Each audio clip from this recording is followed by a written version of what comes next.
እዚህ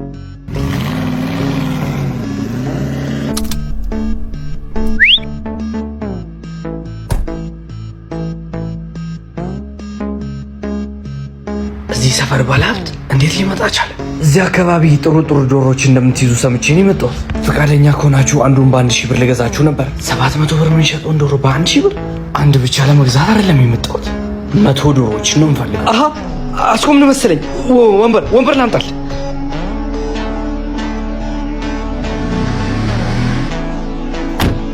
በአሁኑ በ1000 ብር ሳይሆን በ3000 ብር ልገዛህ ነው የመጣሁት። 3000 ብር እኮ አንዱን ትላንት በ1000 ብር አሁን በ3000 ብር። ለምንድን ነው እንደዛ የምንሸጥልህ? ጥሩ ብለሃል፣ ግን በአሁኑ 400 ዶሮዎችን ነው የምፈልገው። 400 የሚያክል ዶሮ የለኝም። ከየት ነው የምመጣው? ከሌላችሁ መጨነቅ የለባችሁ። ሌላ ስፍራ ሄጄ መግዛት ይችላል። ወይ እኛም ነጋዴ ነን፣ ለእኛም ማሰብ አለብህ። የሁላችን ቢሰበሰብ 400 ዶሮ ይሞላል። በትክክል የሁላችንም አንድ ላይ ቢሰበሰብ 400 ይኖረናል። ይሄ ሰውዬ ግን ምንም እያማረኝ አይደለም። ለምን አምረም? ይሄ ሰውዬ እኮ የሬስቶራንት ወይ ትልቅ ሆቴል ሊኖረው ይችላል እኮ። በዚህ ሁሉ ብር የእኛን ዶሮ ለምንድን ነው የሚገዛው? እሱ አይደል ጥያቄው? እነሱ ሀገር ውድ ነው እንቁላል። አልተዋጠልኝም። የራሱ ጉዳይ ነው። 100 ትችላለህ ከፈለግ። በደንብ እየተጠቃቀምን ስለሆነ በጣም ደስ ብሎኛል። እኛ አካባቢ ላይ በደንብ እየተሸጠ፣ እናንተም በዛው ልክ ትርፍ እያገኛችሁበት ነው። ምን ነበር ያልኩ? ስለዚህም ዛሬ የመጣሁት ለአንዷ ዶሮ ዋጋ 5000 ብር ልሰጣችሁ። አሁን 500 ዶሮ ከየት ነው የምናመጣው? ያለንን ሁሉ ጨርሰናል። አዲስ ጀማሪ ዶሮ ነጋዴ 4,000 ብር ዶሮዎቹን ቢሰጠው ከሱ መግዛት እንችላለን። 500 ዶሮ በ4,000 ብር? ከአዲሱ ነጋዴ የምንገዛው የአንድ ዶሮ ዋጋ ስንት ብር ነው? 4000 ብር። እኛ ደግሞ ለባለ ሀብቱ 5000 ብር እንሸጣለን። ስንት ብር አተረፈን? አንተ 1000 ብር። እና ታዲያ ትርፋማ አይደለንም? ተከተለኛውን ሄደን እንግዛው። በቃ እሺ ይሁን። 500 ዶሮ በ4,000 ብር ሸጥላቸዋል። እንወስዳለን። ይኸው ከጎደለን እንተሳሰባለን። እሺ ምን ብናደርግ ነው የሚሻለው? ምንም ላደርግ አልችልም። አሁን በድሮ ዋጋችሁ 700 ብር ነው የምገዛችሁ። ግን እኮ እንደምትገዛን ቃል ገብተህልን ነበር። ምን ማድረግ ትችላለሁ? ገበያ ውስጥ ያለው ዋጋ ወረደ። እዛ አካባቢ ያሉ ሰዎችም አልገዛም እያሉ ነው። እኔም በዛ ላይ ከስሬያለሁ። ስምምነታችን ፈርሷል። በቃ መሄድ ትችላለህ። ይቅርታ፣ ምንም ማድረግ አልችልም። ከሀብታሞች ይሄው ነው የሚጠበቀው። ይታይ እንጂ እኛ ብቻ አልከሰርንም፣ እሱም ከስሯል። አባዬ ባለ ሀብቱ ሆቴልም ካፍቴሪያም አልነበሩትም። እሱ ቢዝነስናም ብቻ ነበር። ምን ጌታዬ፣ ሁሉንም ዶሮዎች ሽጬ ጨርሻለሁ። አውቃለሁ። መጀመሪያ እምነታችንን አገኘ። እዚህ አካባቢ ጥሩ ዶሮዎች እንደምትይዙ ሰምቼ ነው የመጣሁት። ከዛም ወጥመዱ አጠመደ። ሌላ ስፍራ ሄጄ መግዛት እችላለሁ። ከዛም በጋራገን በደንብ እየተጠቃቀምን ስለሆነ በጣም ደስ ብሎኛል። ከእኛ 500 ዶሮዎችን በ1.3 ሚሊዮን ብር ገዛ። ለእኛው ራሱ 2 ሚሊዮን ብር ሸጠልን። ስንት ብር አተረፈ? 700 ሺህ ብር።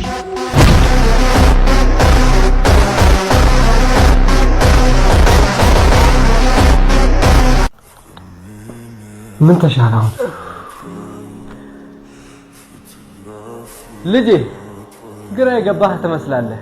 እየጨለመም ስለሆነ እናና ቤት አድረህ ጠዋት ትወጣለህ።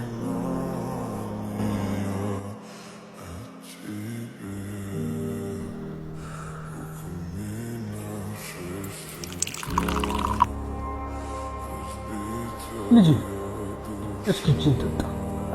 መቸገር አልነበረቦትም፣ ግን በጣም ነው የማመሰግነው። ከጨረስክ ደግምልሃለሁ። ይቅርታ ግን እዚህ አካባቢ በምንድን ነው የምትኖሩት? ማለት የምትተዳደሩት? አይ ልጄ፣ አሁን የምትጠጣው ወተት አንዲት ላም እቺ ላም ማለት የኛ መተዳደራችን ናት። የእሷን ወተት እየሸጥን ነው የምንተዳደረው ልጄ። ጋሺዬ እንግዲህ እንዳከበራችሁ ፈጣሪ አክብራችሁ። የእውነት ደግ ሰው ናችሁ። በጣም ነው በሰላም ይሁንስ።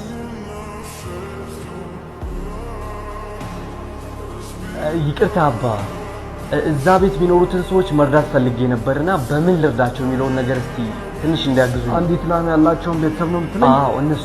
ጥሩ። የእውነት እነሱን መርዳት ከፈለክ ላሚቷን ሄደህ ትገላታለህ። ምን ጋሽ ምን ሆኗል? አንድ ላም ብቻ እኮ ነው ያላቸው። ያቺ ላም የምቾት ቀጠናቸው ናት። እሱን ካጡ በምንድን ነው የሚኖሩት? ግን እንዲኖሩ ብቻ፣ እውነተኛ ኑሮ እንዲኖሩ አይደለም። ስለዚህም የእውነት መርዳት ከፈለክ በልሂድ።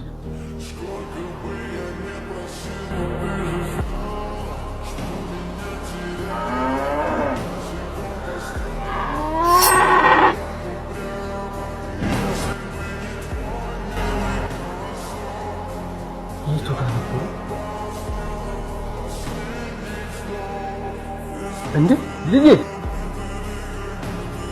እኔ ሰው አይጠፋኝም። የሆነ ጊዜ ቤት አድራሃል። አዎ አስተውሶኛል።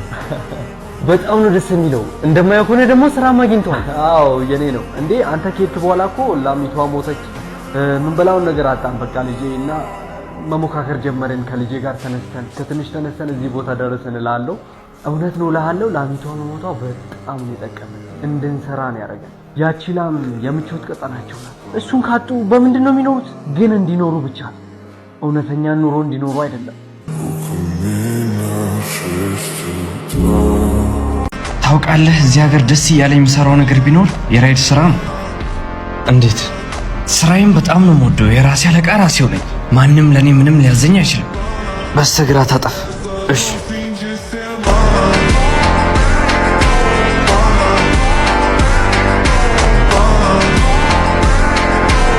ተመልከቱ ይሄ ልጅ እንዴት ደስ እንደሚል። ኧረ እሱን ባረገኝ። ተመልከቻት እንዴት አባቷ ነው የምታምረው። እሷን ባረገኝ።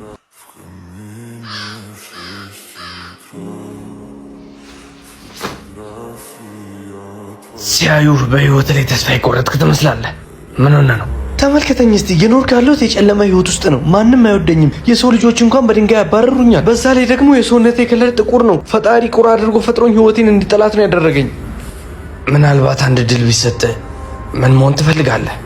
ምኞቴን ላሳካልህ እችላለሁ። ውሃ ላይ የምትንሳፈፏን ቆንጅዬና ነጯን ዳክዬ መሆን እፈልጋለሁ። እባክህ ከቻልክ ዳክዬ አድርገኝ። ጥሩ ዳክዬ አደርግሃለሁ።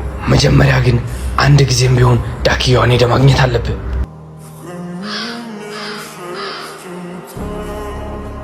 ዋው ምን አይነት ውበት ነው ፈጣሪ ሰጠሽ። ስትታይ በጣም ነው የምታምሪው። እዚህ ሰላማዊ ስፍራ ላይ ህይወትሽን እያጣጣምሽ ነው ያለሽው። ማን ነው ደስተኛ ናት ብሎ ይነገረ? ማለት ምናልባት እኔ ነጭ ልሆን እችላለሁ። በዛ ምክንያት ግን ብዙ የሚመጡብኝ ችግሮች አሉ እና አንቺ ደስተኛ ካልሆንሽ ሌላ ማን ሊሆን ይችላል? እኔ እስከማውቀው ድረስ ፓሮት ቆንጆ ከለሮች ያሏት ደስተኛና የተሻለች ትመስለኛለች።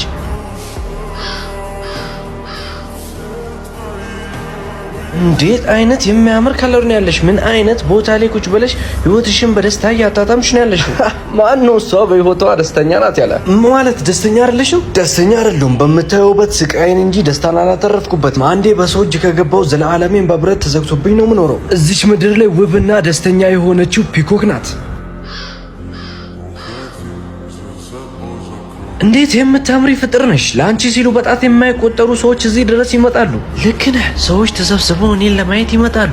ያ ግን እኔን ያስደስተኛል ማለት አይደለም። ዘላለሜን ታጥሬ እንድኖር ተፈርዶብኛል።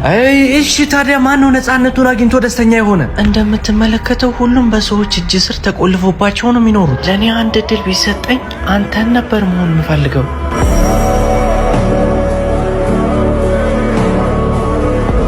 በእናንተ በጎችና በእኛ ተኩላዎች መሃል ያለው ትልቁ ጠላታችን ይሄ ውሻ ነው። እኛን ከእናንተ ለማራቅ ይፈልጋል። ስማ፣ ምንድን ነው የምታወራው? እኔ ከእናንተ ጥቃት እነሱን እየተከላከልኩኝ ነው። አያችሁ አይደል? ስሙኝ፣ እኛ ከእናንተ ጋር ጓደኛ መሆን እንፈልጋለን፣ መጫወት እንፈልጋለን። ግን እሱ እየለያየን ያለው። በእውነቱ እኛ ከእናንተ ጋር ጓደኛ መሆን እንፈልጋለን። በጭራሽ እንዳታምኗቸው፣ እያታለሏችሁ ነው። ዝም በል። ጭራሽ እኛን እየጠበቅን አይደለም። ከጥበቃ ወተን ከሌሎች እንስሳት ጋር ጓደኛ መሆን እንፈልጋለን። እኔ እየጠበቅኳችሁ እንጂ እየተቆጣጠርኳችሁ አይደለም። እኛ በጭራሽ አንተን ጥበቃ አንፈልግም። በራሳችን መኖር እንችላለን። እናም ውሻውንም ትተውት ይሄዳሉ። ተኩላዎችም ይህንን አጋጣሚ ተጠቅመው ሁሉንም በጎች በምሽት ይበላቸዋል። እያወራሁ ያለሁት ስለ እንስሳት ታሪክ አይደለም ይመስለናል። እናትና አባት በልጅ ላይ ከልክ ያለፈ ቁጥጥር ያደርጋሉ። እውነታው ግን በአካባቢያችን ውስጥ ካሉት ተኩላዎች እኛን እየጠበቁን ነው።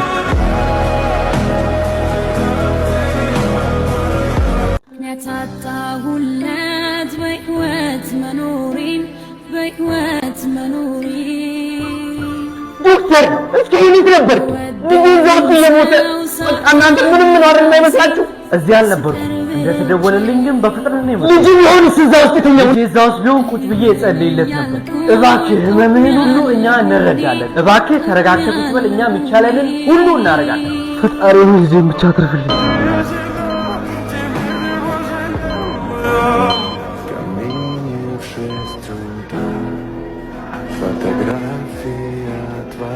ዶክተር ንገረኝ፣ ልጄ እንዴት ነው? እንኳን ደስ አለ። ልጄ በጥሩ ሁኔታ ላይ ነው ያለው። ይሄን አላምንም ዶክተር፣ በጣም ነው። ወዴት ነው የሚሄደው? ዶክተርዬ ላመሰግነው ስል ቾክሎ ወጣብኝ። ወዴት ነው የሚሄደው? ምን ሆነሽ ነው ዶክተር? ትናንት ማታ ነው የሱ ልጅ በመኪና አደጋ የሞተበት። አሁን ራሱ ስንደውልለት መቃብር ስፍራ ነበር። ለአንተ ልጅ ሲባል ነው እዚህ ድረስ የመጣው። ልጅ ቢሆን ስንዛስተኛ ሁኔታዎች ቢሆን ቁጭ ብዬ እጸልይለት።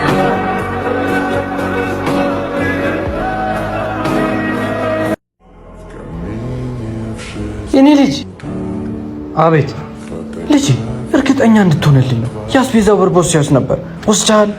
እኔ አልወሰድኩም አልኩሽ አይደል እንዴ? ለምንድን ነው መቶ ጊዜ የምትጭቅጭቅኝ? እንደዚህ ማን እንዳታናግረኝ፣ እናትህ እኮ ነኝ። እኔ ቦርሳዬ ውስጥ ስላጣሁት ነው የጠየኳት። ተበሳጨኝ። አበሳጨሁሽ? እዚች ቤት ተቀመጥኳት። ከዚህ በኋላ እሺ፣ ወዴት ነው የምትሄደው? ከዚህ በላይማ ይበቃል። ከአያስ ፋሚሊ እርጥብ ቤት ምን ጊዜም ይለያል። ማየት ማመን ነው። እንደዚህ ካልተባሉ መቼስ አይመጡም።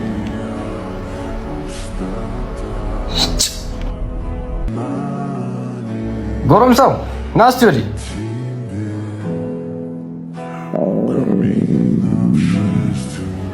ሆዴ ይጮሃል። የሚበላ ነገር ትፈልጋለህ? አዎ፣ ግን ብር አልያዝኩኝም።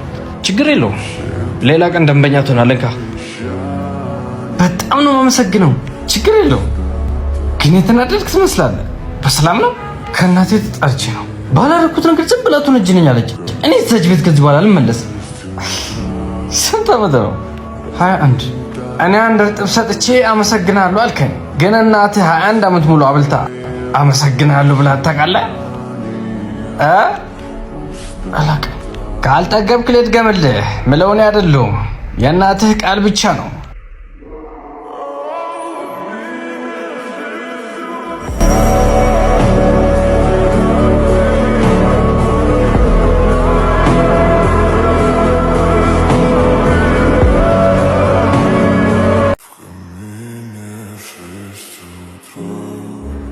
ንጉስም እንዳስተላለፉት ከሆነ በአሁኑ ሰዓት ለማግባት ዝግጁ ነው።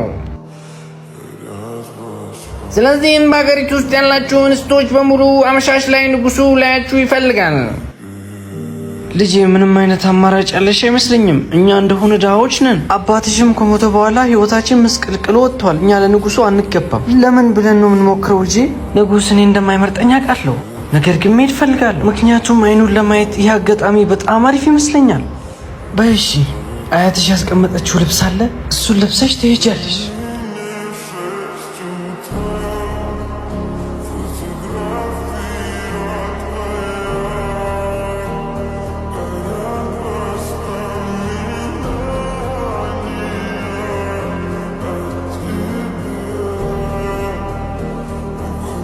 ትዕዛዜን ሰምታችሁ እዚህ ድረስ ስለመጣችሁ ከልብ አመሰግናለሁ።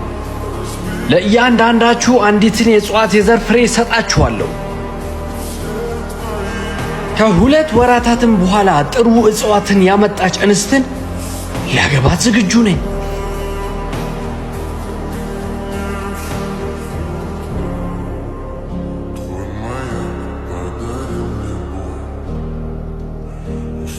ለምንድን ነው የማያበቅለውማ? በየጊዜው ውሃ የሰጠነው የተንከባከብነው ነው። አዎ፣ የቻልነውን ሁሉ አድርገናል። የቀረው የፈጣሪ ፍቃድ ነው። ባዶን ይዘሽ ሂጂላችሁ ልጄ።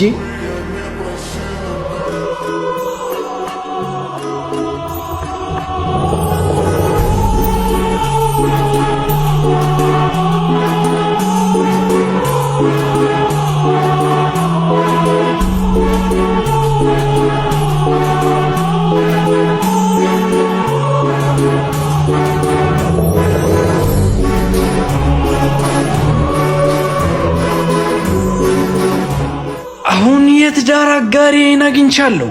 ያቺም እንስት እሷ ናት። የኔ አበባ ግን እኔ ውሃ እያጠጣሁ ነው። ይሄ ምንም አግባብ አይደለም። ያው የተነሳው ውሃ እያጠጣን እኛ፣ እሷ ግን እቃውን ብቻ ተሸክማ መጣ። እንዴት እሷን ይመርጣት? በቃ የሰጧችሁ በሙሉ ፍሬ የሞቱ ነበሩ። ልብ መቼም ቢሆን እውነታውን አትደብቅም። እሷ የሰጠችኝ የልቧን አበባ ነው። ስለዚህም የዘላለም ንግስቴ ትሆናለች።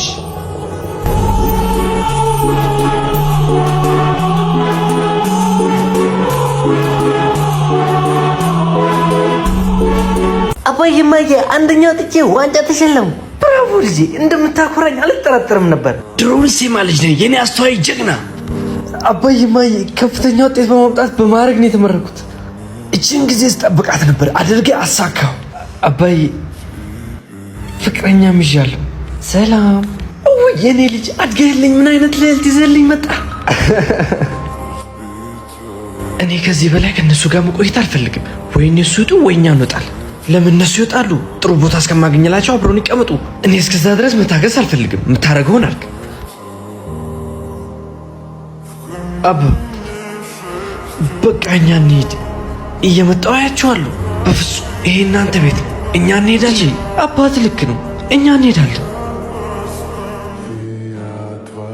ዛሬ ሊያኮራኝ ይገባል። አባዬ አንደኛው ጥቼ ዋንጫ ተሸለሙ። ብራቮ ልጄ፣ እንደምታኮራኝ አልጠራጠርም ነበር። ብራቮ ልጄ፣ እንደምታኮራኝ አልጠራጠርም ነበር። ልጄ አባዬ እዚህ ምን ትሰራለህ? ጠፋሁባችሁ አይደል? ዛሬ ወደ ቤት ትመለሳላችሁ። እማዬስ? እማዬ ነይ፣ ዛሬ ወደ ቤትሽ ልትመለሽ ነው። በህይወት የለችም፣ ሞታብኛለች።